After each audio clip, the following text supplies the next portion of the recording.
everybody, it's Calxiyn here, and if you guys enjoyed this video, remember to become a patron over on Patreon and join our Discord server so you guys can participate in all of the fun and horror that being on our Discord server brings. So today, I wanted to discuss whether RWBY has lost its passion behind it, and I've seen a couple of people talking about this on Twitter, but I don't remember who exactly, so if it was you, congratulations.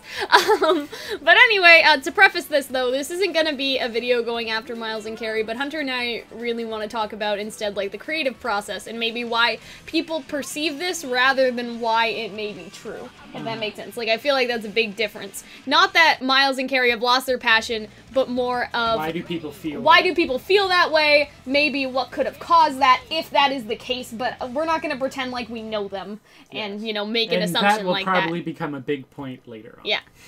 Firstly, though, I think it's unrealistic to hold, like, what I would say are collaborators to the passion of the creator, right? Like, I think that Miles and Carrie are collaborators, even if they're massive collaborators, right? Like, I think that a lot of arguments that I've seen are that Miles and Carrie don't have the same passion as Monty did, but I personally don't think that that's, like, required in some leagues, like, even possible. Like, I think that there's a league of difference between being a creator and being a collaborator, and of course there are exceptions to this rule. Like, sometimes the creators themselves lose passion for their project, and a new person will take it over and sort of have a fresh take and are really passionate about it.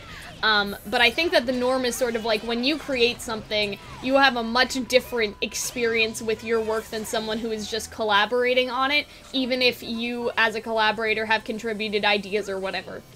And I think that it's possible, but not realistic to hold them to this sort of standard, because, like, this isn't their baby, so to speak. And I think that that's a pretty good analogy, to be honest. Like, a lot of people, you know, whether it's a book or a show or a game, they're like, this is my baby. And so, like, the best analogy that is, I guess, baby related is, like, I live with my mom and my grandparents, if you guys don't know. Well, and you're basically going for the literal baby reference. reference. Exactly. They all raised me, right? And they were all there from the beginning. They all contributed to me, like, you know, being a whatever person that I am now.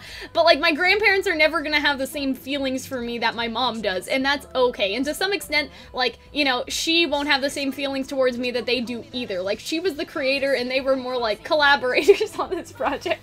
Is that weird, Hunter? Yeah, no, it sounds weird. But you know what I mean. Yeah, fair enough. Like, that's the when you're talking about people, like, it's like they weren't, you mentioned it earlier on when they're like, they weren't, like, the real masters of this. That's the part that I hate about fandom. Like, the part I derive no enjoyment from is conspiracy theories.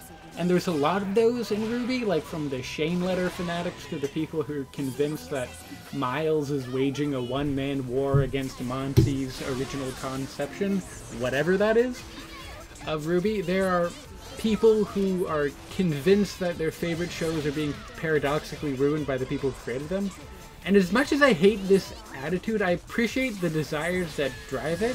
Like, we all want to feel elevated above our role as passive consumers of the show and adopt the position of, I don't fucking know, like, true holder or fandom. Like, some people, no, like, so some people, like, some people want some made-up position where, like, a die-hard fan sees themselves as the one who knows the show best, yeah. That it's their property, like, something they can gatekeep and condescend about. Property that is being vandalized by the show creators. Or I guess in this case, collaborators, Collaborators, right? Like the people who actually own that show.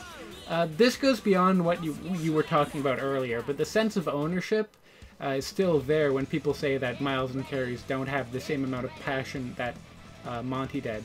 Like, my retort to that comment will, like, always be one of three things, like, physical violence, like, the immediate, like, need for physical violence, and me, like, yelling at them people desperately. Look punchable sometimes. Yeah, you don't know that! You aren't in the fucking room! No matter how many, like, blog posts or YouTube videos, we are part of that, Cal. I'm calling us out.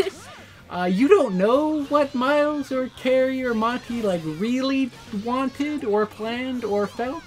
You never got to be part of that conversation. So, like, stop acting like you were. As far as a quick run through their Twitter feeds are concerned, they're, like, as passionate as ever. this is especially apparent when you look at like the Micro Kitty. Yeah, thing like when, Miles kind of like chasing. People were like, "Hey, people anyone out, so to can speak, call you know like what I mean? people like stopping people from gatekeeping, like we were talking about before." Yeah, Like he can't didn't do have this to for do RWBY. that, and usually like Miles, not that he Yeah. doesn't respond to people on Twitter, but you know, like it's his Yeah. business account to some extent, right? He posts stuff about himself, but he doesn't get too involved to the point of like, or like people he can get obsessed sometimes. Yeah, or like you know, he talks with about like replying to don't be people. that kind of RWBY fan. Yeah. Controversies like you don't actively fight for a less toxic fandom of a show you're making, unless you are passionate about that show And care about the people Yeah. that watch it, right? Yeah, and I mean like similar things have happened with you. Like people have like before, like when the Discord was public and people would raid and shit. Like you got very upset and you wanted it to be a good place and you weren't afraid to like ban people even if they were Patreons and you lost money.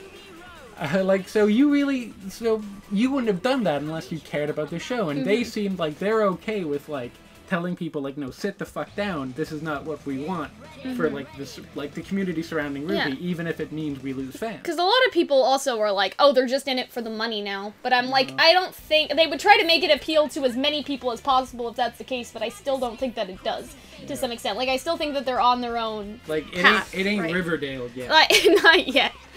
And I think that for some people it comes out of genuine concern, but I feel like, at the same time, like, I don't know. I don't want to call people out, okay? But I feel like some people just have nothing else going on with their lives, and so RWBY is the one thing that they had, and they feel like it was ruined, and they're sort of, like, delusional about that, and they need more help than I can ever give them.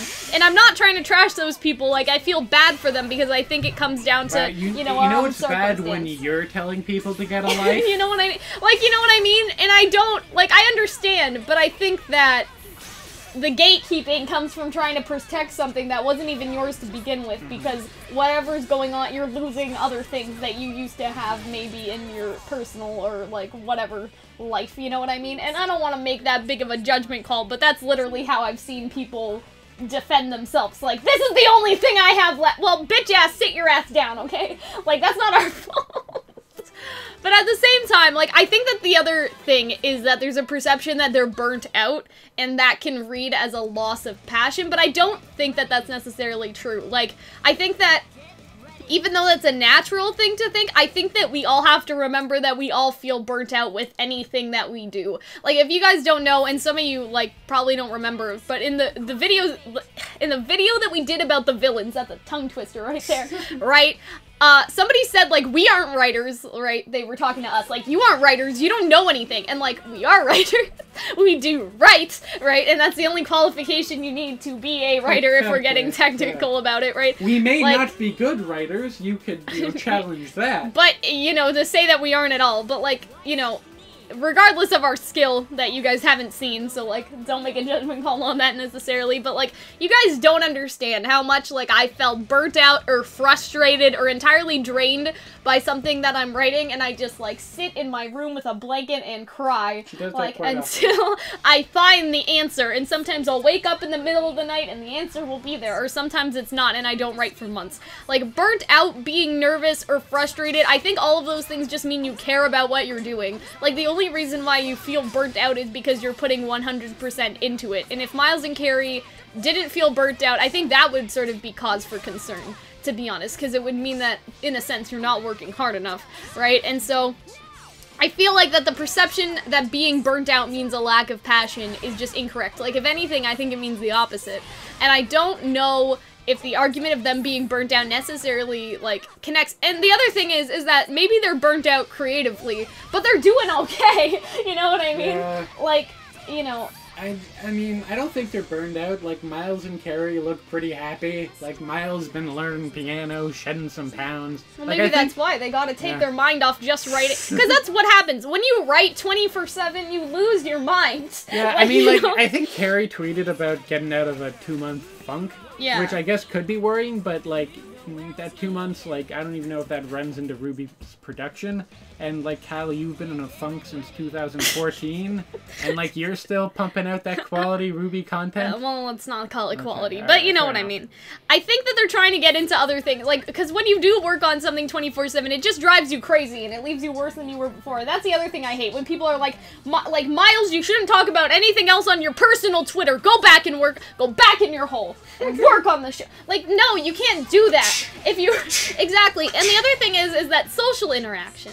Playing video games, going to the gym, like stuff like that, it helps you creatively, especially like watching things and playing things that aren't directly related to your work. You can't just put out and not take in. To be a good writer, you have to be a good reader. That's something that I've heard a lot. And I don't read, which is probably, like, I haven't read lately. I hoard books, which is probably part of my problem. I carry them around and pretend like one day I'll crack them open, but half of the time I don't wear my glasses and I can't see. So, like, that's just kind of my problem, I guess. And I think there's one more thing, and I think this kind of connects to everything else to an extent, like, especially to the gatekeeping thing, and I don't think it has anything to do with Miles and Carrie, but I think that people may not necessarily find RWBY as special as they did originally. And I came into the fandom, right, in Volume 4, right? But I think before there was sort of constant interaction between the team and the fans with answering questions on Twitter, especially Monty, right? Like, Monty would debunk theories and, like, you know, reply to people and all that stuff. Like, it doesn't really, that's not really happening anymore. And I think that because it started with Rooster Teeth, it was small and, like, very tight-knit. And I think that's where the gatekeeping comes from, is you want to keep people out of the community that haven't, like, been there. You know, it's like a weird tribalism that I think that some people, like, you're not a part of us. You know what I mean, right? And I think that for a lot of people, it has a special place in their heart still. But at the same time, for some people, it may not feel the same anymore, and I think that's natural, but I think that doesn't excuse what anyone's been doing with harassing them. Like, you know what I mean? Like, we lose interest in things that we used to like, we move on, like, it's okay. You know what I mean? And I get that the show has maybe fallen into a place of normalcy for some people, and like, I feel like that some people gotta, like, sit back and just enjoy it if they can. Of course, Hunter and I do, right? And I understand why people may make that association with RWBY, like, not being as special before, and maybe they see that, like, oh, they're not doing anything special, so Miles and Carrie are losing interest. Like, they're not challenging anything. Because if they aren't trying to do anything groundbreaking or necessarily as unique as before, some people may see as they're not, like, they're playing it safe in order to make money. That's something that I mentioned earlier. Or they're too comfortable with what they're doing and they're not trying to get any better. Any of that can read as a loss of passion. But I think because in the nature of RWBY, things can't go back to the way things were before. You know, the show has gotten so big, it's not a small community thing anymore, and I think people just kind of have to deal with that, and that's not people's only problem, right? I mean, it's always been big. Like, they can't, like, downscale their budget now to where it's, like, 2 people and have crap voice acting again. Like, they can't do this. Yeah, and I don't know, I think it's about making it special in its current context rather than trying to go back to the way it was before. And I want to do a separate video on, like, mistakes versus flaws, like, in regard to RWBY, because this video isn't supposed to be talking about, like, people that have, like, genuine criticism of the show or whatever. Like, this is more, like, why people are sort of perceiving this, which has nothing to do necessarily with the show's quality or where the show has been going, except for, like, maybe this, where it's like, maybe it doesn't feel as special, but at the same time, like, that's a feeling for you, not a fact. You know what I mean? And I think at the same time, it can't necessarily be objective. Like, if something's special, that's something that holds value to you. Like, you can't really, like, measure that, you know what I mean? Like, by anything else. So, I guess I can appreciate that, because the time in my life that I got into RWBY, or, like, more accurately, RWBY fanfiction, it was a very, like, transformative time for me. I learned a lot about myself, and as much as those times were, like, very difficult for me, this is gonna get personal, in a lot of ways, they were also, like, beautiful and wonderful times, and I often feel nostalgic about it. Like, I long to return there as I long to return to so many things, but I can't. This isn't because RWBY or RWBY fanfiction got bad. Like, those institutions still stand, Cal. Yeah. Like, it's because you just got older. Yeah, no, it's not even that I got older. It's like, just because you can't go through those realizations again for the first time twice. You know? Yeah. And sometimes you do, like the, I don't know, like... I feel like when the animation changed, that's when I was like... You know what I mean? And I feel like people want the same feeling again. Like, they want a renewed sense of specialness. Like, I won't like anime as much as I did when I first, like, discovered anime personally, like, in high school. Like, just, I will never feel that way again.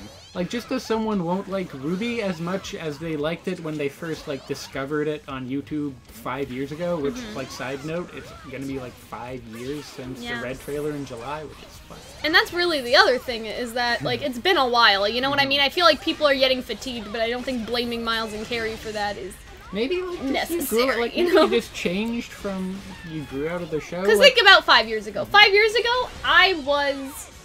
Oh god. Quick maths. I was 13. 14. Yeah. And think about how much you got, because obviously some of you guys are older, right? But think about how much you changed from a 13-year-old to when you were 18 or 19. Hunter's turning 20 soon. So think about what you were like when you were 13 and what you were like when you're turning 20. Okay? Like, you know what I mean? Like, it's been a minute. So of course you're not going to feel the same anymore. You've probably... I really hope you've drastically changed as a person. You know? Unless you're like a super new fan and you started all this now. Like, that's another video for you. I think there are, like, good and bad ways to cope with this, and, like, blaming Miles and Carrie or lashing out at a show, like, that's probably in the latter category. I think that, to be honest, when stuff like this happens, you have to find something else that fulfills you. You know what I mean? And I'm not saying to stop watching RWBY. I'm not going to be that person. I don't like gatekeeping things. Or just to understand that maybe it's nostalgia. Yeah, exactly. Like, you want to go back to the good old days, but the good old days are gone. Oh, yeah, you know what I'm saying? And so I think that that's it. But I think the other thing is, like, there's so much new, cool stuff coming out. You know what I mean? Like, I really loved Kingdom Hearts, and don't get me wrong, I still do, but it's very different from when I was 6 years old starting to play Kingdom Hearts. I'm sure that Kingdom Hearts 3 will, like, revitalize, you know, whatever interest I had in the series, right? But I'm a little, like, about it now. But the thing is then, like, I started playing Persona, and it was like, it's a whole new world of JRPG, you know? You have to, like, sometimes abandon the things you're nostalgic about, go to new stuff that you can get invested in and, you know, make it feel special for you. And then if you go back to those, like, things, because Kingdom Hearts 3 is coming out, so I will go back to it, you know, like, at least you've spread yourself out enough that you're not so obsessed with trying to keep the feeling on this one thing. Like, you can try to feel that feeling with other things, if that kind of makes sense. And so I feel like sometimes that's what people need to do. And with Genlock and Nomad of Nowhere, like, if you guys want to keep it in the company, you know what I mean? Like, there's lots of new stuff for people to kind of get invested in and feel that new sense of spark again, and maybe they'll relax. But I don't know. Anyway, that is all from us for now. I hope that you guys enjoyed this video, and remember, if you guys want to support us, you can support us on Patreon and join our Discord server. And as always, I reply to all of your comments, unless you're a dick, so be sure to leave your comments, you know. Unless you're a dick. I mean, I hold them all for review, and then I manually pass them, and then I reply to them, so some of y'all don't make it, for obvious reasons. But anyway, I hope that you guys enjoyed. We'll see you later. Bye, guys.